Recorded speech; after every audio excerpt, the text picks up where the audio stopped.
Good morning, America. Hubert Johnson here with Taxes Made Easy. So, just have an interesting topic for today. Next week is a federal holiday, Juneteenth. And, while there's some controversy regarding the holiday, I think it's a good thing to celebrate. We're celebrating recognizing freedom. And we're going to go into what is the holiday and why should it matter to us today. So, not only freedom from slavery, but I would argue economic freedom, which impacts each and every one of us as we go about our day. So, we've got an interesting show.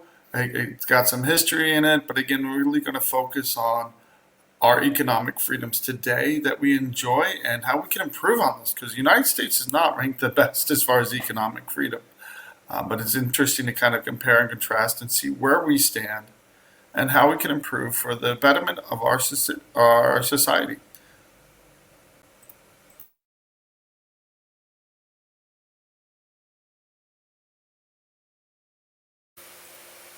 Welcome back, everybody. And again, just want to first of all kind of dive into what is Juneteenth. And so again, there's a bunch of articles out there that kind of explain it. It's more of a celebration historically that's been celebrated in the South, um, predominantly among African American communities. And while it hasn't been celebrated as a national holiday, it's getting pushed to the forefront. And again, I think it celebrates something very amazing that happened in our country. And I think it's important to understand our history and where these things come from. So the date it's celebrating when the last date when all the slaves were freed. So we all know about President Abraham Lincoln and the Emancipation Proclamation. What did the Emancipation Proclamation actually do? It declared as the official policy of the United States government to free the slaves. Prior to that, slavery was the issue they were fighting over. It was the state right that they were fighting over.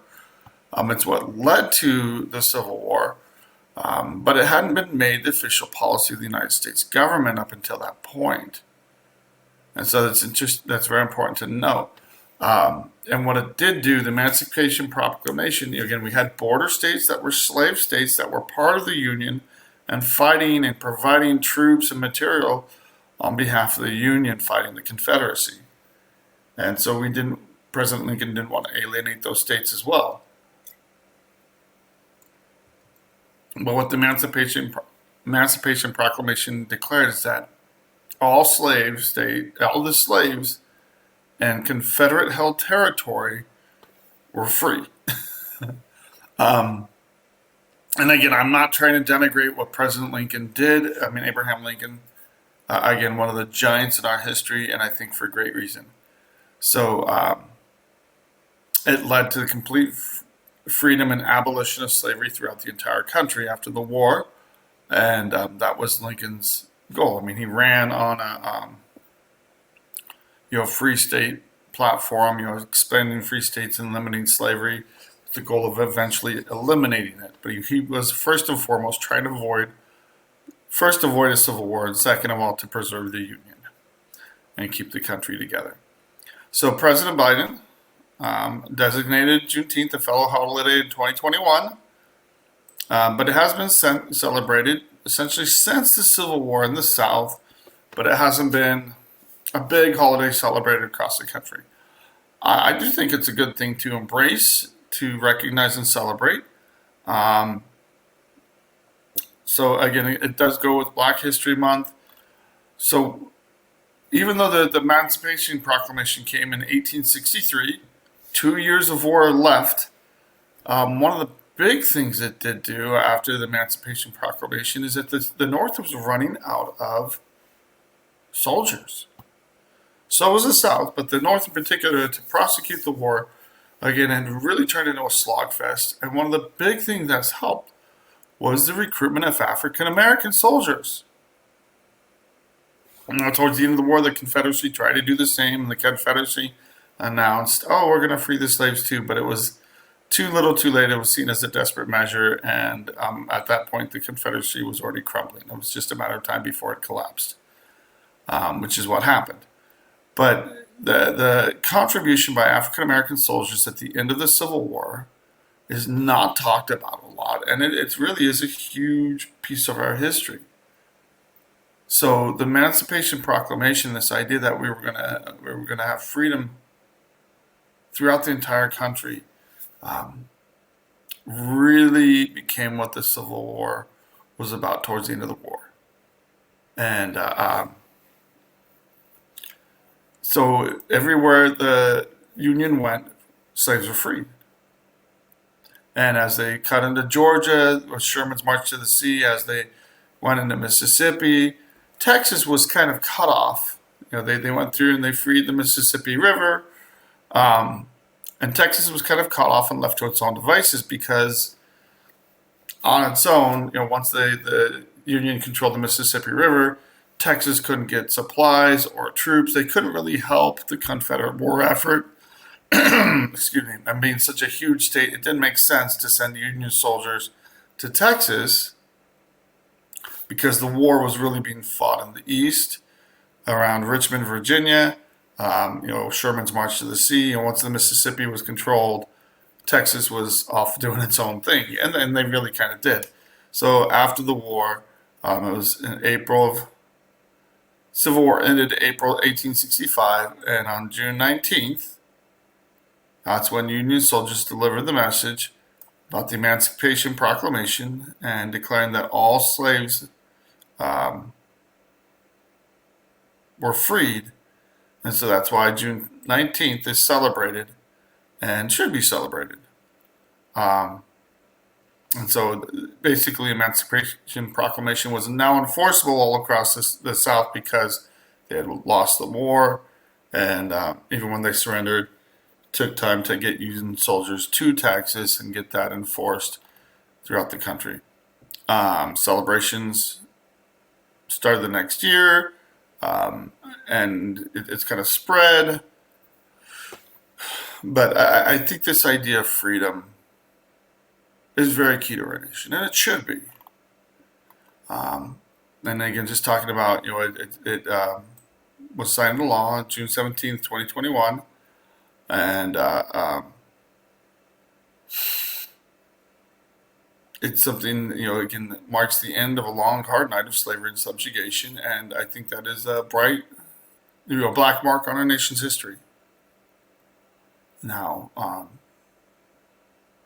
not one to sit there condemn the founders, etc., but this is a huge step in the right direction. A lot of places are closed on June 19th. All the Postal Service, pretty much all federal agencies are connected to it. The stock market is closed. Most stores will still be open.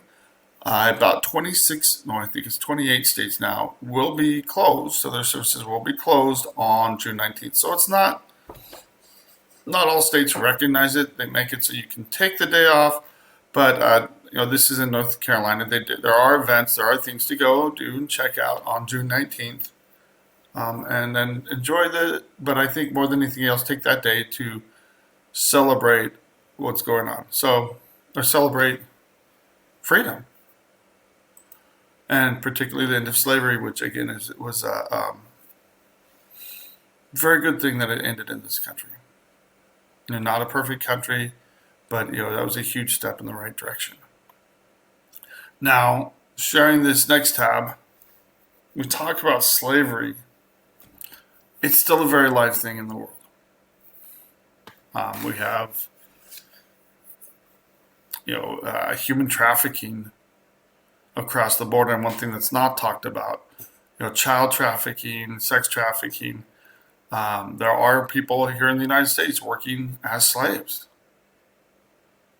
And that is really the truth of the matter. This is the problem when you have human trafficking, especially cartels controlling this. There are people working that they don't feel like they have the freedom to leave. If they do, they're threatened with deportation, are threatened with other issues, and they're essentially kept as slaves. This happens throughout the world when you have human traffic, people are being kept against their will or their freedoms are restricted. The Middle East is a prime example. But one of the worst examples is China. So, Department of Human Services bans imports from 3 more Chinese firms using Uyghur labor. And so that's a Muslim minority in China. And so China, being very anti-religion, um, and the communist government actively persecutes religious minorities. They have concentration camps in the western part of the country, very remote areas, but it's been documented. Here's a picture of it. They try to keep this very hush hush, but there's all kinds of ties to American industry in China. It's very scary that it's happening in the modern world, but these are very similar to Hitler's constant death camps, where they actually do kill people on a regular basis, and rape, murder, human testing. It is absolutely atrocious. If you don't know that this is happening in the modern day, please read up on it. Get informed about it, because it is a huge issue here, and too often we don't do enough to stand up for freedom and to call out and treat countries as pariahs that actually engage in these actions. China is one of the worst actors in the world, followed by North Korea, closely on the heels of North Korea, where their whole population is essentially a concentration camp. It's absolutely insane what's still going on, allowed to continue in our world today. Now, should we invade China to stop it? No, I'm not advocating that, but we should be treating China very differently, in my opinion, because they are one of the worst human rights abusers in the world. So Congress passed this law back in 2021, and they're adding more countries to it. One of the, again, this is drop in the bucket, so to speak, and it is important, though, to recognize this, to point this out, and I think our government should be doing a lot more with China, but I think we should be aware of what's happening and what happens to people across the world. So we are coming up on a break, but I want to talk real quick about index of economic freedom, and then we're going to talk about what some other countries are doing and how we can have more freedom here in our country. And I think the best way to celebrate freedom is to understand it, learn more about it, be at the Emancipation Proclamation and the freeing of the slaves here in America, which I think is a great thing. And yes, we should learn more about it. Absolutely. To what's happening in the world, and how they're even having their freedom. They're either having their freedoms limited, or they just don't have them, period. So we're going to come back to this after the break in a few short seconds and really take a deep dive into economic freedom today.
Welcome back, everybody. Thank you for watching live or on rebroadcast here at Taxes Made Easy.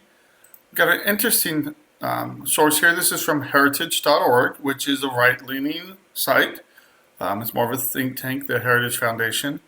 But again, it's very interesting to go through and look at what is economic freedom, how does it affect us. So I'm going to play a video. It's a short video from here, and I think it really is interesting to understand, be aware of how does economic freedom affect societies.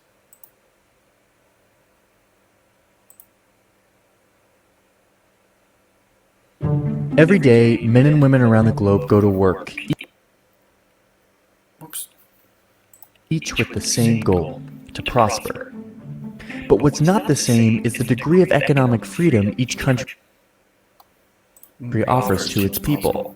Every year, the Heritage Foundation ranks almost every country by its economic freedom, and the results are pretty interesting. The index uses data from sectors like business, trade, governance, and policy to generate a score, with 100 being the most free.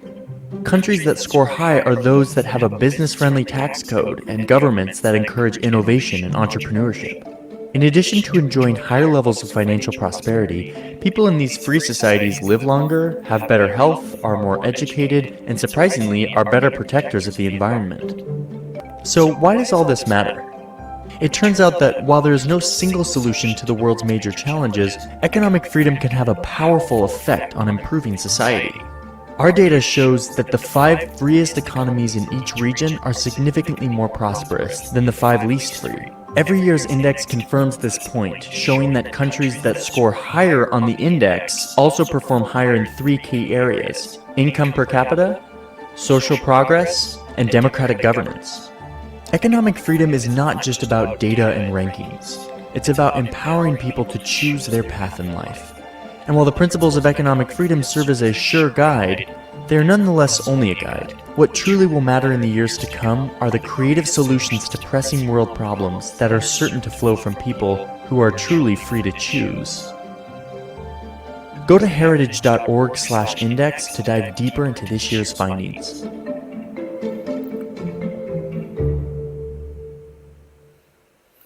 Okay, so that's exactly what I want to do is take a step deeper into some of the numbers. How do I get out of this? Every day. So, there we go. Top 4 countries in the world: Singapore, Ireland, Switzerland, and Taiwan. Is that a little surprising? So we're going to go over here and look at overall score. So as you can imagine, Singapore, Switzerland, Ireland, Taiwan, Luxembourg, New Zealand, Estonia, Denmark, a lot of European countries here have a lot of economic freedom.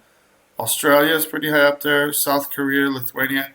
Now some of these are surprising because I know Australia has really clamped down in some areas, but some of the areas where you see countries scoring much poorer in certain areas. I mean, a lot of these countries have very poor marks when it comes to government spending. And talks about tax burden, judicial effectiveness. Most of these have very good judicial systems. Singapore ranks very low there, but very high everywhere else. None of these countries are perfect. But again, it's very, very important, one, that you have property rights, where nobody's going to come take your property. You're not going to lose your property to taxes. And the importance of property rights is that you have an expectation of what's going to happen. Freedom isn't much freedom if people can just come and take everything you own, which is why when they had the 3 different amendments to the Constitution passed rapid fire after the Civil War to protect voting rights, for due process, and equal protection of the law. So those are all very important rights that they did to not only make slaves free, but actually enable them to live free lives. So the African Americans that were freed, the goal was to enable them to be prosperous. Now, much to the shame of the Republican Party and the Democrat Party, because they're the ones that did it, um, within Reconstruction is where the North, after the Civil War, they had soldiers down there. They enabled free elections. You had quite a few African Americans serving in Congress and the House and the Senate. And so it really was a new day until the Republicans made a deal with the devil with the Democrats. And the Democrats, it was a close election, it was a contested election, and they allowed the Republicans to take the election as long as they stopped Reconstruction. They pulled all of the enforcement out of the South, and that's where we saw Jim Crow really come into effect, in the 1880s, 90s, going into the early 1900s. So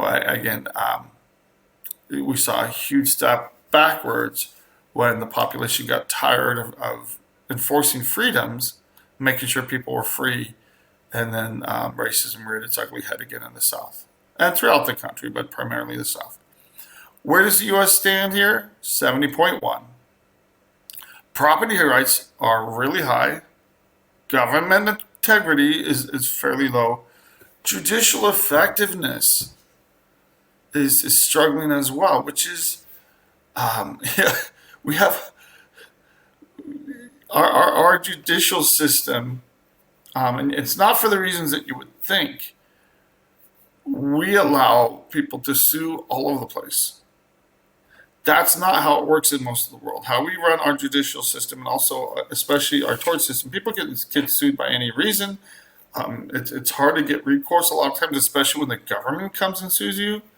So again, and we're seeing a lot of stuff in the news where it's alleged that there's a two-tiered judicial system.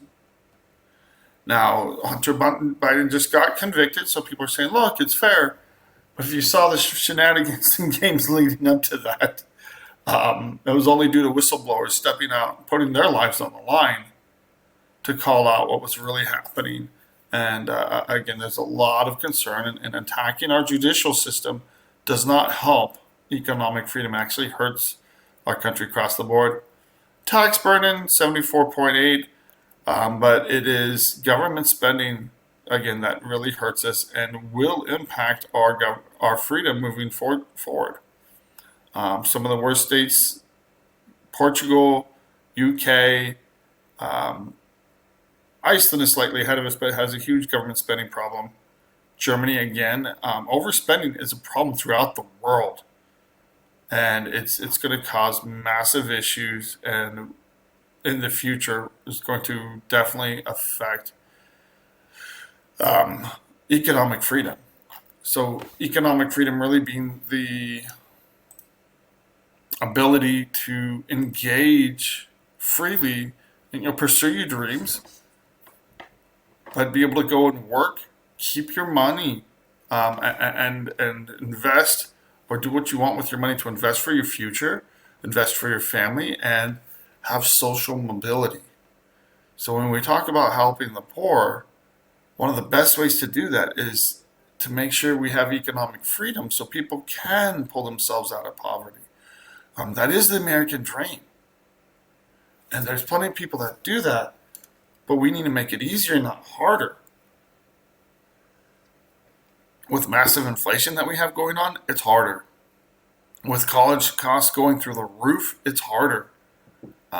There's other ways to do it, but again, we need to be encouraging people to have ways to pull them up by their own bootstraps. And again, I'm not saying the government shouldn't help them. I'm saying it should be done wisely. And right now, it's estimated that the war on poverty has cost trillions and trillions of dollars, and poverty's only gotten worse. Created ghettos, created horrible neighborhoods that really do perpetuate the cycle of poverty, and you have people struggling in really bad schools. We could and should be doing so much better, especially recognizing Juneteenth. Again, and it's Democrat policies in mainly liberal cities, but on the same hand, these same areas, because they vote solidly Democrat most of the time, the Republicans have ignored most of these issues. So it's both parties are guilty, and it's going to take changing in voting patterns. It's going to take changing perspectives where people go to help people because they're Americans across the country, not just, if you don't vote for me, I'm not going to help you. That's very short-sighted. And they're not going to vote for you if you don't help them. I mean, why would they? It's just, anyway, just some broad brushing. Look, so talking about some of the things that's hitting us locally, and one of the things that we've been talking about, here in the United States, we've been talking about this a lot, is what's going on with freedom here and the ability to work and make agreements. So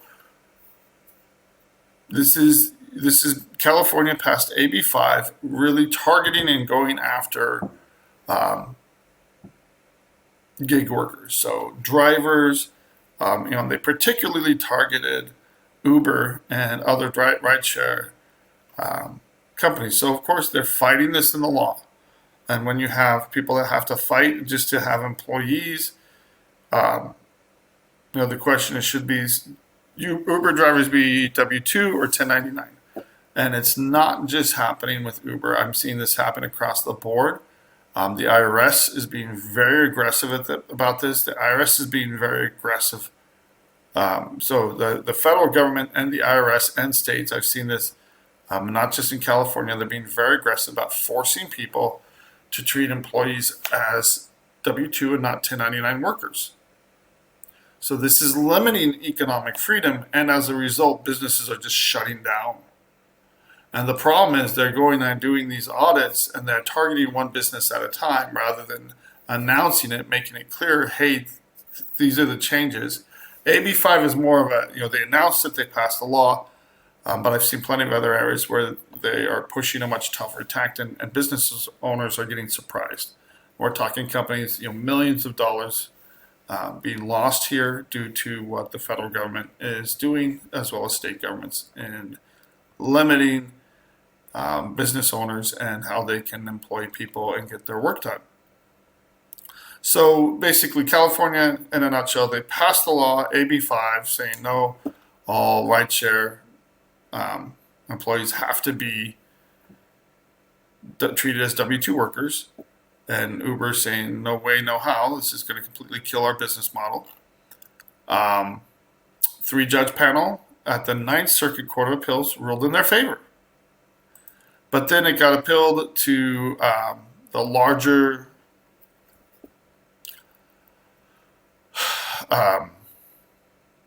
to the entire U.S. Court of Appeals for the Ninth Circuit, so an en banc appeal with 11 judges, so from 3 judges to 11 judges, and they reversed it.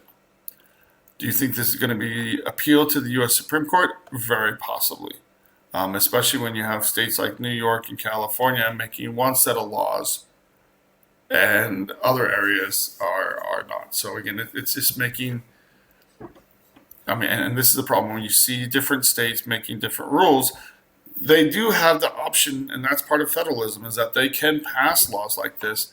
But when you go after and target certain businesses, it hurts people. So, especially in New York, New York is very, very favors taxis and the medallion system. And if you haven't heard about that, it's very ingrained in New York society. There's a lot of people that own medallions, and which is the right to own to operate taxis, but they are almost always just farmed out to someone else. So if you own a medallion, people rent the right to use your medallion, and it generates income.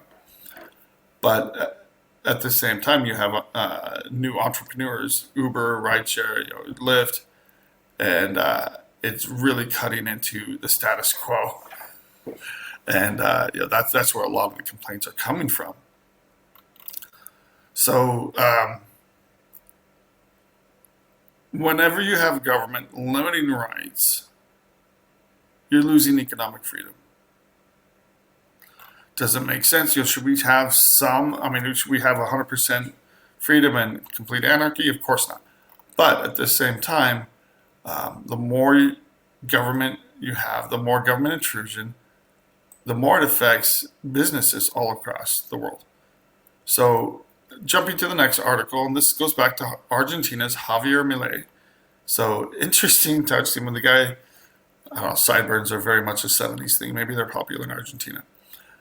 But this guy's taking a hatchet to the federal government. So, and this is talking about maybe if Donald Trump might look to him. He just announced another $50,000 governments will give him the axe and fire. So he cut another 70,000. He's eliminated entire sectors, departments with the government. But here's the interesting thing: Argentina employed 3.5 million people. That's a lot of people for Argentina. So crunching the numbers, that's about 1 in 13 people. That's man, woman, and child. In Argentina, works for the federal government. When you look at just workers, the number goes up higher. And so that's 7.6% of the entire population works in the public sector. So for the government in one form or another, that is very high. The United States isn't that high. We're about 1 in 15, or 6.5% of the population. This is the total population, so men, women, children, everybody. 6.5% of the population works in our government, either state or federal governments. That is very high, and it's one of the reasons that our public spending is so high. And so it's when you have such a large public workforce, that places a huge burden in taxation on the private industry. So when you look at it, it really does, and we need to be considering this, and the consistent growth of the federal government is not a positive thing, in my opinion. Most of the time, it's just more regulations, more burden on people out there working and trying to, provide for their families. So what is he doing? Like I said, he's cutting it. He's facing protests from the left, from labor unions, etc., especially public employee unions. But again, they're about a decade or two ahead of us as far as how bad their issues are, and we're right behind them. Where are they as far as inflation? 250%. The 3-decade high was, they went to 250%, which means the money was worthless.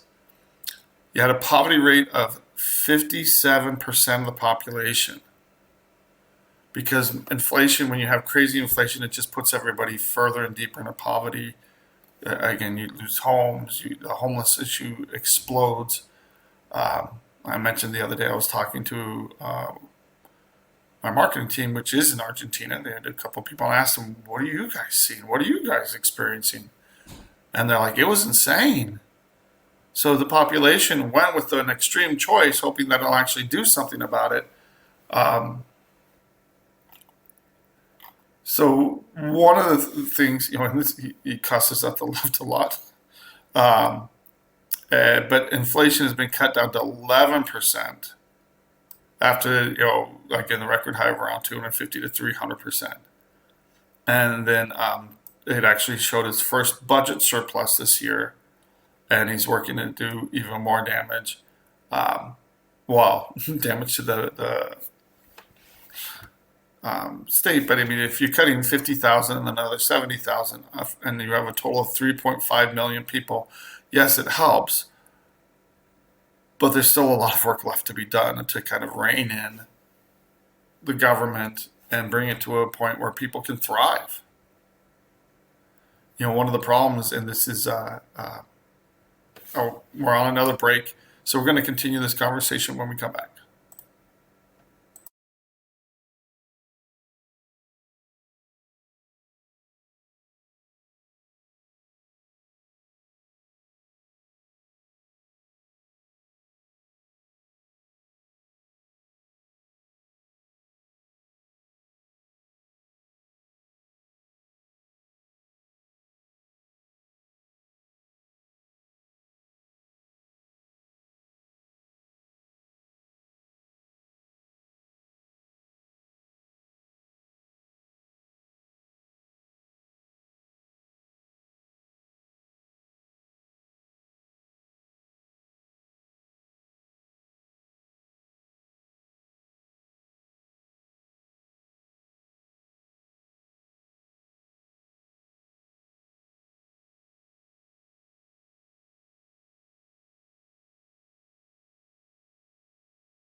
Welcome back, everybody. We're just finishing up this article about President Milei here in Argentina, and again, it mentioned that again, 3.5 million being cut. They have a lot of social tension.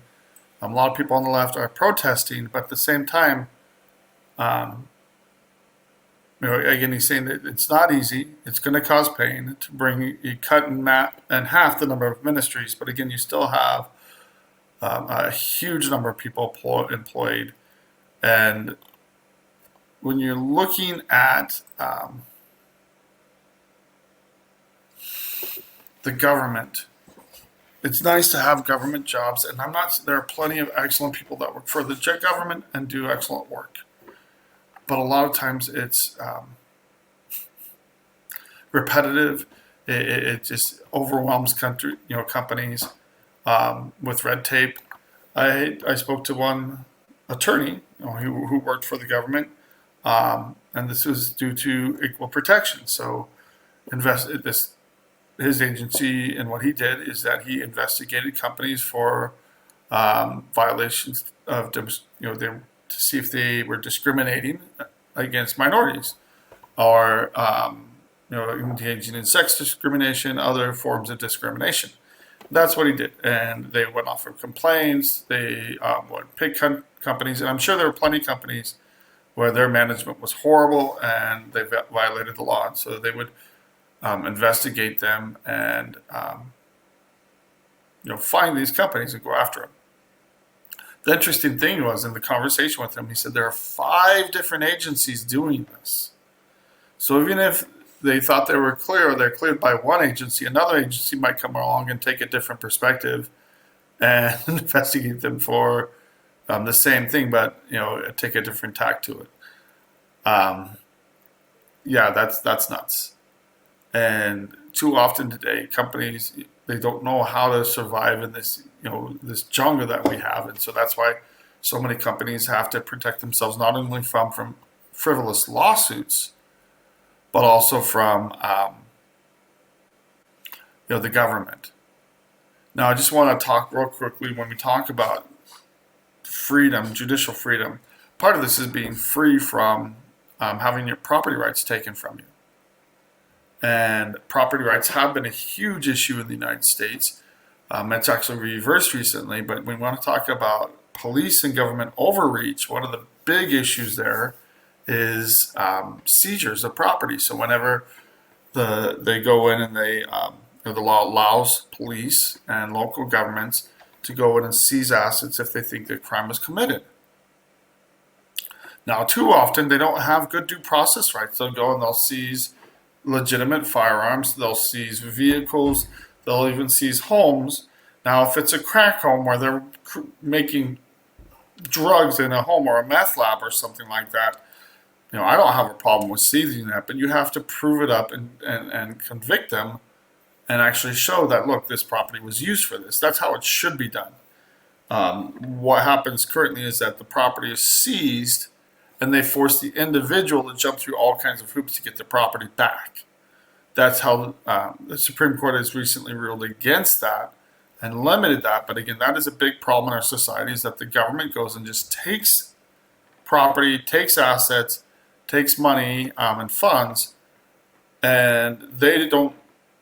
If the alleged crime has occurred, this is before conviction, so it's taking property without due process is what it is, and it causes a lot of damage to communities and drastically reduces the faith and confidence in our government. So this is the real true danger of lawfare, where today we see political opponents being targeted all over the place. So Hunter Biden got this. He just got convicted, but before that he had this sweetheart deal where they were going to pretty much make everything go away, no jail time, no problems, and the whistleblowers blew it up.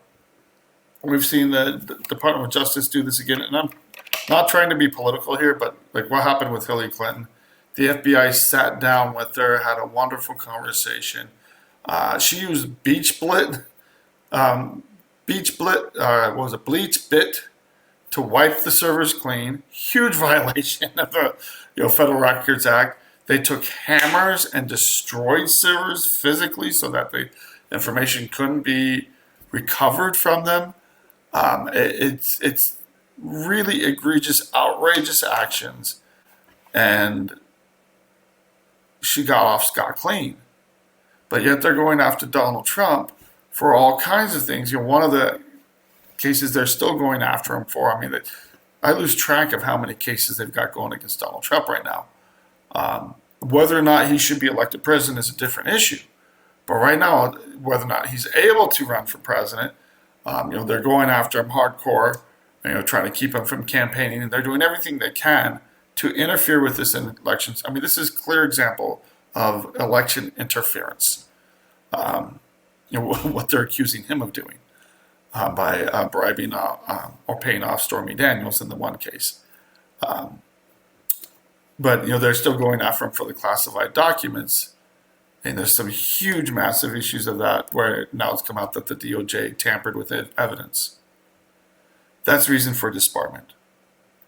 But at the same time, they're going after Donald Trump. They're doing absolutely nothing about Joe Biden and his classified documents found in his garage.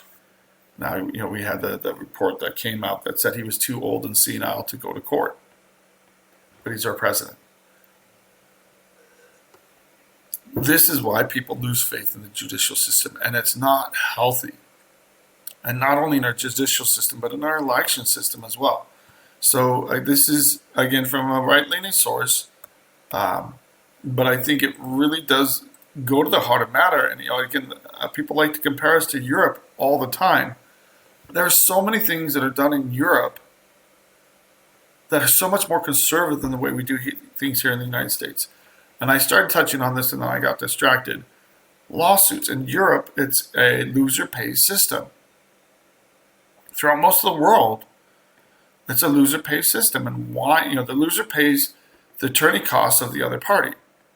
Now, why would you have that? It makes people think twice before going to court for frivolous reasons. Right now, you have attorneys that can go and just boom, boom, boom, file lawsuits. And it's more expensive to fight it than to just pay them off. And when we talk about economic freedom, this really hurts minority-owned businesses the most because that's who's targeted because they don't know what their rights are. They don't know. If you take someone that's been a citizen for generations, they have a much better idea of what their rights are. They'll feel a lot more confident going talking to attorneys. You get people that are foreigners, new to the country. A lot of them come from countries where you don't fight the government. You don't dare talk back or contest what the government has said. So they feel like they have to pay these frivolous lawsuits and just take the hit. California is very well known for that, and there's a lot of abuse throughout this system. Europe, loser pays means if someone fights it and they win, then these attorneys filing frivolous lawsuits would have to pay the cost of the other side if they win in court, if they win on the merits of the case. So what happens is you have a lot fewer lawsuits. Two, when people go to court, it's much tougher to roll the dice because you don't want to end up paying all the attorney fees on the other side. So it encourages people to settle more. But if you truly are hurt, it means that, and again, there are the larger companies out there that hurt people.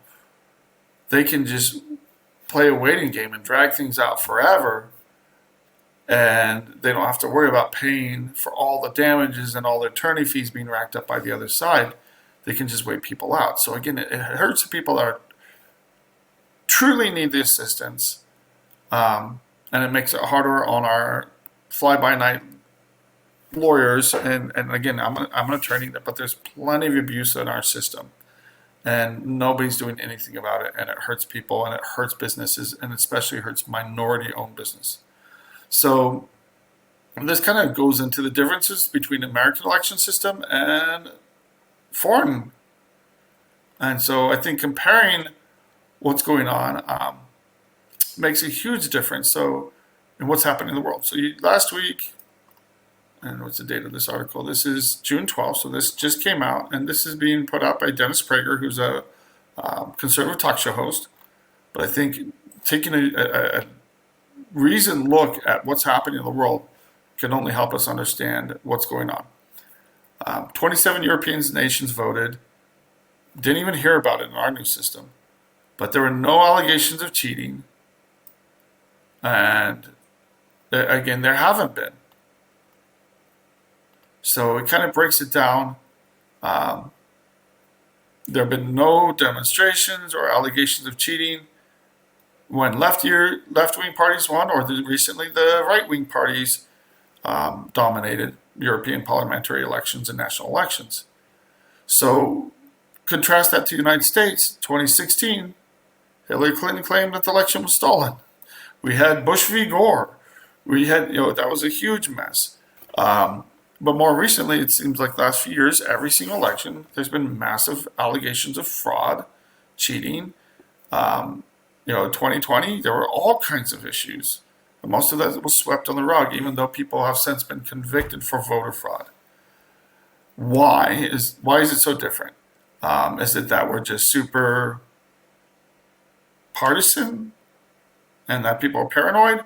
I think the year after year, every time we have shady elections or things where a bunch of more votes come up at the last minute, it doesn't make sense. Again, the joke is, that more people vote more regularly when they die than when they live, depending on where you are.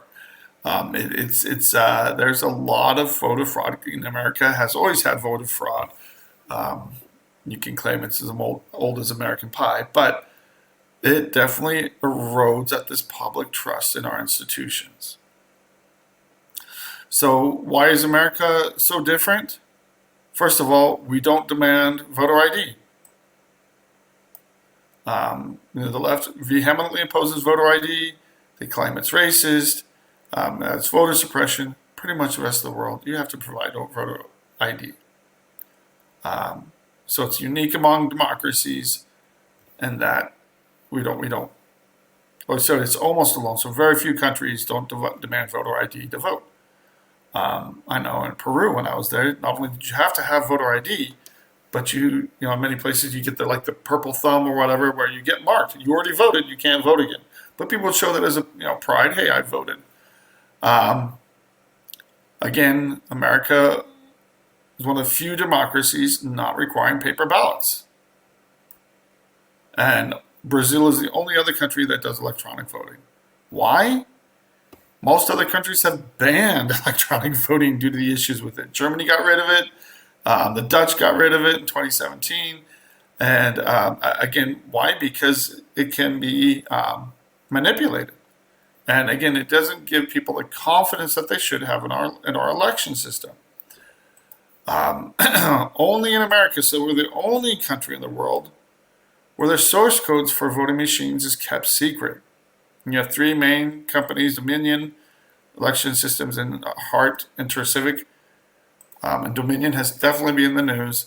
A lot of accusations, some of them probably conspiracy theories. Probably don't have anything to do with it, but the fact that the source codes and how it's actually done is privately held. It's not paid public. It's not made fully public. Drives these conspiracy theories. When we see huge irregularities, we see all kinds of problems with voting machines. Just this last election in 2022. Was it 2020? We voted for governor here in Arizona, and it was a huge problem. And there were all kinds of problems with voting machines, primarily in the greater Phoenix area, and almost exclusively in areas that were more lean conservative or heavily conservative. And it was a close election, and again, there were all kinds of frustrations. People were mad, and a lot of people don't have confidence in our current governor because of that. They feel like it was a stolen election. Why deal with these issues? Again, if there are constant issues, why are we still staying with the same companies, the same issues? Another problem is not confining voting to one day. The longer you give people to manipulate the numbers, the more likely it's going to happen. And again, we're going the other way. Instead of having safeguards and protections in place to give people confidence in our elections and in our system, we're sending out ballots en masse. California is known for this, and it just erodes public trust in our system. So having public trust in our institutions and our economic system, and having the hope and the confidence that our government's going to try to do right by its citizens is very important. So when people lose confidence in the system, that they think they can't get ahead, why try? Why struggle to improve their situation, to get better educated, and to improve the world around them? So again, I encourage everybody, be aware of what kind of economic freedoms we have, how those apply, and how we can improve the lives for everybody around us. But especially if, this affects minority communities as more than more established communities. And as we celebrate Juneteenth, let's think about that, and how can we be a freer, fairer society? And I would argue that comes with more freedom, not less. Have a wonderful day and a wonderful holiday.